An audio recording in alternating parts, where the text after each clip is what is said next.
तो शहरातील सगळ्यात श्रीमंत मुलगा आणि ती साधी शांत मिडल क्लास मुलगी.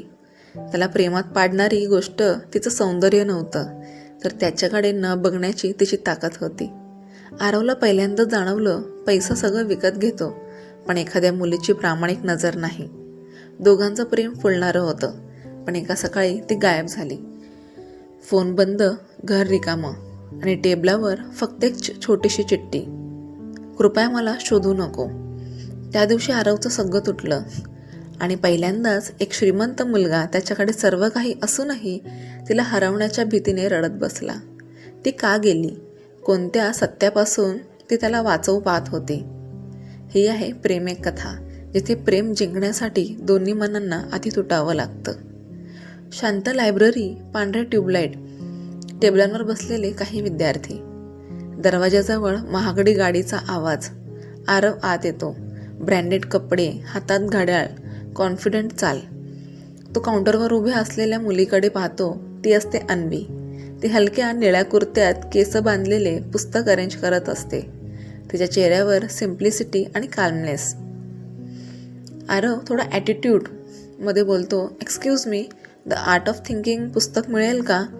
अन्वी डोळे वर न करता, थर्ड शेल्फ राईट साईड असं त्याला म्हणते.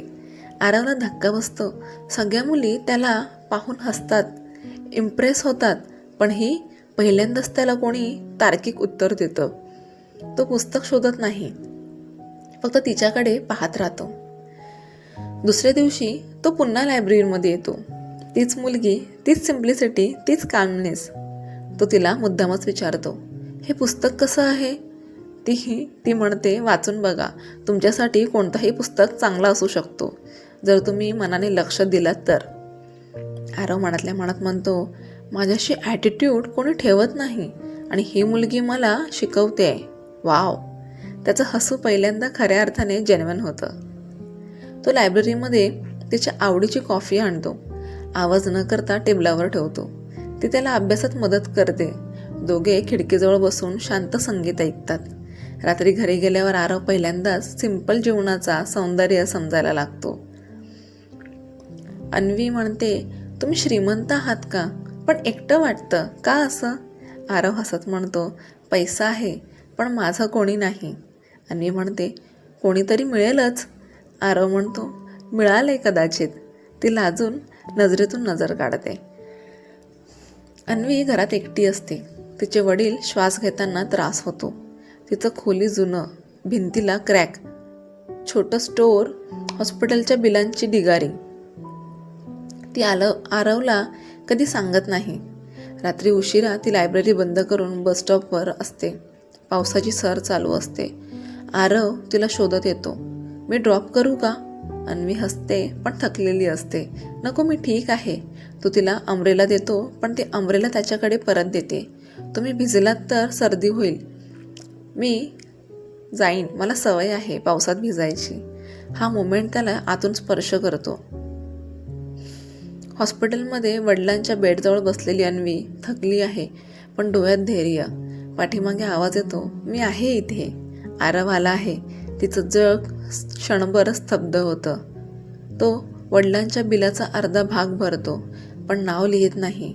फक्त म्हणतो, जेव्हा माझ्यावर विश्वास ठेवशील तेव्हा सांग. अन्वीचे डोळे पाणवतात.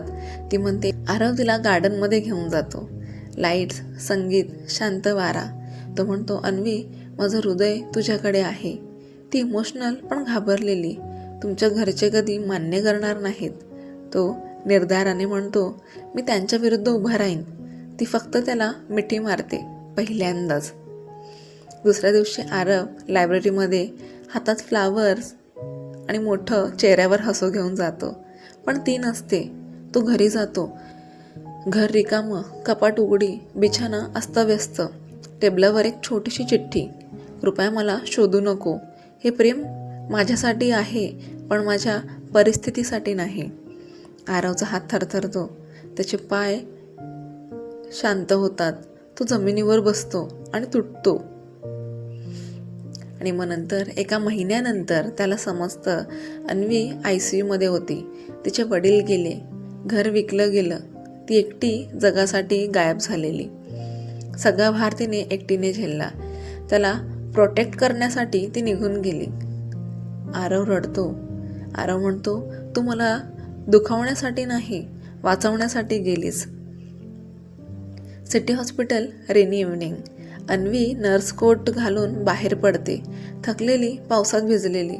अचानक तिच्या समोर आरव उभा. त्याचे डोळे लाल असतात, त्याचे ओठ थरथरतात. हातात तिची तीच चिठ्ठी असते. अवनी थोडी घाबरते. ती म्हणते, आरव, मी तुला सांगितलं होतं ना की तू मला नको शोधूस. आरव तिला जोरात ओरडून सांगितलं होतं, तुझ्याशिवाय जगणं नाही जमत आहे. मी तुला कसं न शोधू. ती रडते. मी तुझ्या आयुष्यात भार होते. तो तिच्या गालावर अश्रू पकडतो. भार नाहीस, तू कारण आहेस माझ्या जगण्याचं. ती त्याच्या छातीवर पडून रडते. दुसऱ्या दिवशी आरव घरी जाऊन आईला सांगतो, मी तिला प्रेम करतो आणि मला तिच्यासोबत जगायचं आहे. आई रागावते, अपमान करते, पण तो शांत राहून म्हणतो, आई, स्टेटस नाही, मन निवडले आणि मी तिचं मन बघितलंय. अन्वी घाबरते. ती म्हणते, तुझं घर, तुझी सोय. तो हसतो, सोय नव्हे, मला तुझी गरज आहे. दोघे एका छोट्या घरात राहायला सुरुवात करतात. हातात हात, नवीन आयुष्य, शून्यातून सुरुवात, पण प्रेमाने भरलेली. प्रेम एक कथा. ही पैशांची नव्हे, ही धैर्याची कथा आहे. दोन हृदयांनी एकमेकांना निवडण्याची.